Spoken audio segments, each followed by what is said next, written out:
Hello, ഇതെൻ്റെ സ്ഥിരം കസ്റ്റമർക്കുള്ള കേക്കാണ് കേട്ടോ. ചേച്ചി എനിക്ക് വിളിച്ച് പറഞ്ഞത് എന്താണെന്ന് വെച്ച് കഴിഞ്ഞാൽ, എടാ എനിക്കൊരു കേക്ക് വേണം, ബട്ടർഫ്ലൈയിലാണ് വേണ്ടതെന്ന് പറഞ്ഞു. ഫ്ലേവർ അവർ സെലക്ട് ചെയ്തു കേട്ടോ, മാംഗോ കേക്ക് മതി എന്ന് പറഞ്ഞു കേട്ടോ. അങ്ങനെ പിന്നെ നമ്മൾ മാംഗോ കേക്കിൽ 1 kg ബട്ടർഫ്ലൈ കേക്ക് ചെയ്തെടുക്കാമെന്ന് വിചാരിച്ചു. ആദ്യം മാംഗോ സ്പഞ്ച് റെഡിയാക്കി എടുത്തു. എന്നിട്ട് പിന്നെ എന്ത് ചെയ്യാണ്, നമ്മൾ ക്രം കോട്ടിങ് ചെയ്യാണ്. അതായത് ഫില്ലിങ്സ് ഒക്കെ വെച്ച് കൊടുത്തിട്ട് സെറ്റ് ചെയ്ത് കൊടുക്കുകയാണ് കേട്ടോ.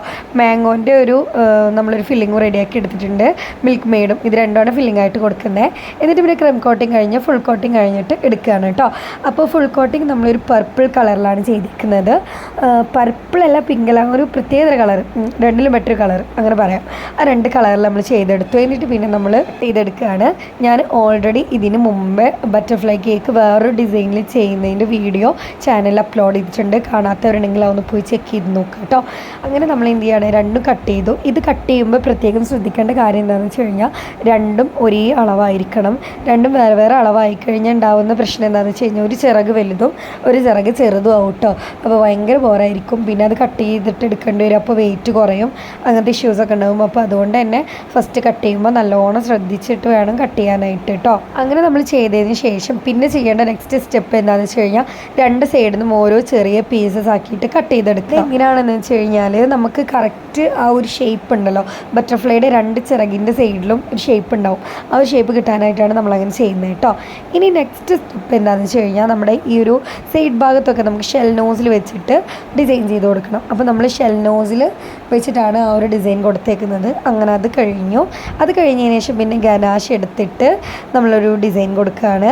അത് നിങ്ങൾക്ക് ഇഷ്ടമുള്ള പോലെ വരയ്ക്കാം. ഞാൻ എൻ്റെ ഇഷ്ടത്തിനാണ് വരച്ചത്. എൻ്റെ മനസ്സിൽ നിന്ന് വന്ന ചെറിയൊരു ബട്ടർഫ്ലൈ, അതിനെ അങ്ങനെ ഞാൻ എടുത്ത് വരച്ചു കൊടുത്തു. അത് നിങ്ങളുടെ ഇഷ്ടമാണ് കേട്ടോ, നിങ്ങൾക്ക് എങ്ങനെ വേണമെങ്കിലും വരയ്ക്കാം. ഞാൻ എൻ്റെ ഇഷ്ടത്തിന് വരച്ചു കൊടുത്തതാണ് കേട്ടോ. സത്യം പറയുകയാണെന്നുണ്ടെങ്കിൽ ഞാൻ ഇങ്ങനെ വരച്ച് തുടങ്ങിയെന്നേ ഉള്ളൂ. പിന്നെ അങ്ങനെ ഒരു റെഡിയാക്കിയിട്ട് അങ്ങനെ പോവുക ചെയ്തത്. എനിക്ക് ഇനിയും ഇതിൻ്റെ മുകളിൽ എന്തൊക്കെയോ വരക്കണം എന്നുണ്ടായിരുന്നു. കാരണം വേറെ വേറെ ഒരു എൻ്റെ മനസ്സിലേക്ക് ഇങ്ങനെ വന്നിരുന്നു കേട്ടോ. എനിക്ക് സത്യം പറയുകയാണെന്നുണ്ടെങ്കിൽ ഉണ്ടല്ലോ, കേക്കിൻ്റെ മുകളിൽ ഇങ്ങനെ പിക്ചേഴ്സ് വരയ്ക്കുന്നത് ഭയങ്കര ഇഷ്ടമാണ്. നല്ല രസമാണ് കേക്കിൻ്റെ മുകളിൽ ഇങ്ങനെ വരയ്ക്കാൻ കേട്ടോ. അപ്പോൾ എൻ്റെ ഉമ്മ പറയുകയാണ്, നീ എങ്ങനെ ഇതിങ്ങനെ വരയ്ക്കുന്നത്, എനിക്ക് ഇങ്ങനെ വരയ്ക്കാനും ഭയങ്കര പേടിയാണ്, കൈ വിറക്കും എന്നൊക്കെ എൻ്റെ അടുത്ത് ഇങ്ങനെ പറയണം. അപ്പോൾ ഞാൻ പറഞ്ഞു, മെഹന്തി ഇടുന്ന ആൾക്കാർക്ക് സീൻ ഉണ്ടാവില്ല, അതുകൊണ്ടായിരിക്കും ചിലപ്പോൾ ഞാൻ ഓൾറെഡി മെഹന്തി ഇടുന്നതാണ്, അപ്പോൾ ചിലപ്പോൾ അതുകൊണ്ടായിരിക്കും എന്നൊക്കെ ഞാൻ ഉമ്മാൻ്റെ അടുത്ത് പറഞ്ഞു കേട്ടോ അത് ചെയ്യുമ്പോൾ.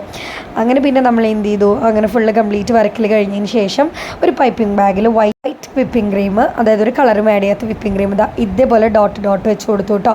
എന്നിട്ട് പിന്നെ ഫോണ്ടൻ്റേറ്റ് ജസ്റ്റ് ഒരു നമ്മളെ പൂമ്പാറ്റയുടെ ആ ഒരു തലയും കൂടി വെച്ച് കൊടുത്തിട്ട് സെറ്റാക്കി കൊടുത്തിട്ടുണ്ട്. ഇതാണ് ഫൈനൽ ലുക്ക്. നിങ്ങൾക്ക് ഇഷ്ടപ്പെട്ടോ ഇല്ലയോ എന്നൊന്ന് കമൻറ്റ് ചെയ്യുക. ചാനൽ ആദ്യമായിട്ട് കാണുന്ന ഫ്രണ്ട്സ് ഉണ്ടെങ്കിൽ സബ്സ്ക്രൈബ് ചെയ്യുക, ലൈക്ക് ചെയ്യുക, ഷെയർ ചെയ്യുക. അപ്പം അടുത്ത വീഡിയോയിൽ കാണാം. ബൈ.